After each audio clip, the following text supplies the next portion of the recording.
है कि जो अभी जहांगीरपुरी में जो दंगा फसाद हुआ है हनुमान जयंती पे, उस पे आप क्या कहना चाहेंगे? ये आखिर क्यों हो रहा है देश के अंदर?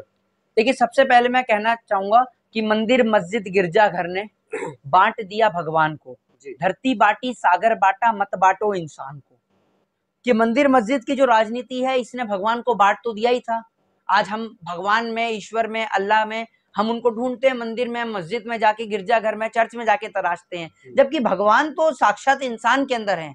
एक उस व्यक्ति को जो भूखा है, वो भी भगवान जी, क्या पता साक्षात भगवान आपके सामने बैठे हो और आप उस भूखे व्यक्ति को अगर रोटी नहीं देते हो तो आप सरासर गलत आदमी हो। तो मैं कहना चाहूंगा कि आज हम लोगों ने जो है वो भगवान को बांट दिया है, और अब भगवान को बांटने के बाद हम बांटने का काम कर रहे हैं किसी को, तो वो है इंसान को। जहांगीरपुरी में कल जिस तरीके से जो घटना घटित हुई, मैं उस हिंसा का कड़े शब्दों में विरोध करता हूं। और ये देश एक अहिंसा प्रेमी देश है। इस देश के अंदर हिंसा करने वाले लोगों की, उपद्रव फैलाने वाले लोगों की ना कभी कोई जगह थी और ना कभी कोई जगह हो पाएगी।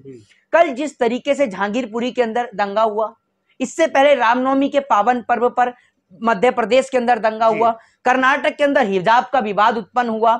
इस देश के अंदर क्यों आखिर त्योहारों को खराब किया जा रहा है?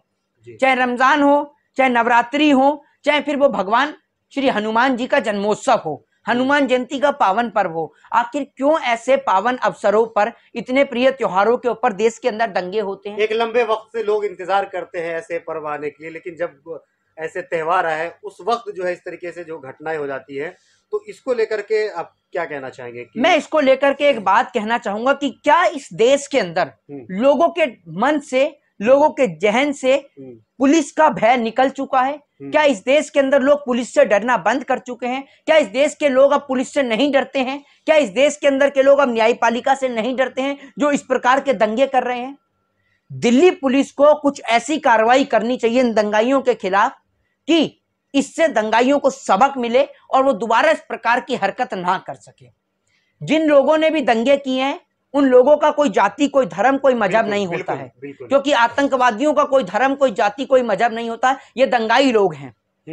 जहांगीरपुरी की हिंसा के बाद मैंने कुछ लोगों से जब जानकारी ली, उनसे बात करने की कोशिश करी, तो उन लोगों का कहना यह था कि मोहित भाई, हम आपसे एक बात कहना चाहेंगे कि आपको देश दुनिया के लोग सुनते हैं, तो हम आपसे एक बात कहना चाहेंगे कि आप न्यूज चैनल के माध्यम से इस बात को बोलिएगा कि जो भी दंगा करने वाले लोग, और ये बात मुस्लिम धर्म के लोगों ने कही कि जो भी लोग दंगा करने वाले लोग हैं उनके ऊपर कड़ी से कड़ी कार्रवाई हो, चाहे वो किसी भी जाति, किसी भी धर्म, मजहब के हो, चाहे वो हिंदू हो, मुस्लिम हो, सिख हो, ईसाई हो, वो डिपेंड नहीं करता। कह रहे इन दंगाइयों के चक्कर में हम लोग हिंदू मुस्लिम एक साथ रहते हैं, हमारा घर परिवार बेघर हो जाता है, हमारा घर उजड़ जाता है। तो इन दंगाइयों के खिलाफ कड़ी से कड़ी कार्रवाई होनी चाहिए। मोहित, एक चीज देखा गया है कि अभी जहांगीरपुरी की अगर हम बात करें, हाल में जो घटना हुई है, उससे पहले भी जो है देश के कई अलग अलग जगह से ये खबरें आई थी कि कई जगह पे दंगा फसाद हुआ है, रामनवमी पे हुआ है, हनुमान जयंती पे हुआ है।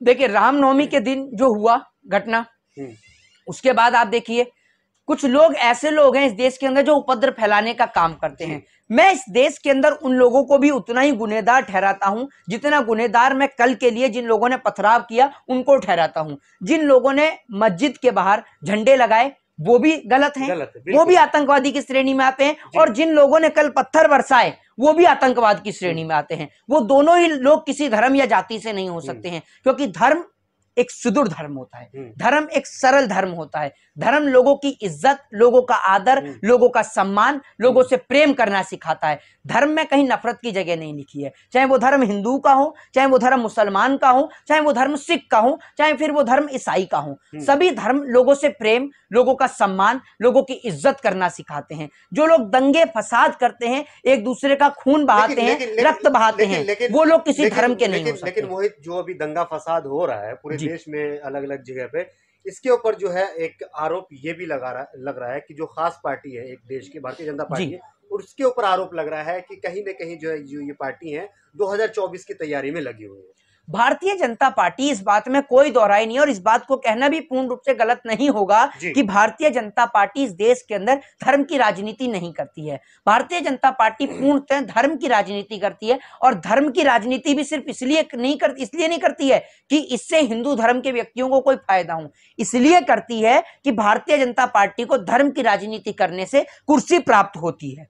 भारतीय जनता पार्टी को कोई फर्क नहीं पड़ता कि दंगे के अंदर हिंदू मरे, मुसलमान मरे, सिख मरे या ईसाई मरे। भारतीय जनता पार्टी ऐसी पार्टी है जो हिंदुओं के बीच जाती है तो कहती है हमें राम के नाम पे वोट दे दो, वो मुसलमान के बीच जाती है तो कहती है हमें अल्लाह के नाम पे वोट दे दो, वो सिख के बीच में जाती है तो वो कहती है कि हमें भगवान गुरु गोविंद सिंह के नाम पर वोट दे दो। तो भारतीय जनता पार्टी तो राजनीति इसी चीज की करती है। भारतीय जनता पार्टी इस देश के अंदर एक ऐसी इकलौती इतनी निचली गिरे स्तर की पार्टी है जिन्होंने लोगों के अंदर इतना डर, भय और इतनी नफरत पैदा कर दी है कि अब उस नफरत को लोगों के जहन से निकालना मुश्किल हो गया है। जो प्रधान सेवक है, प्रधानमंत्री मोदी है, इन घटनाओं पे उनका अभी तक कोई किसी तरीके से कोई जो है ट्वीट वगैरह देखने को नहीं मिला। कहां से मिलेगा प्रधानमंत्री जी को?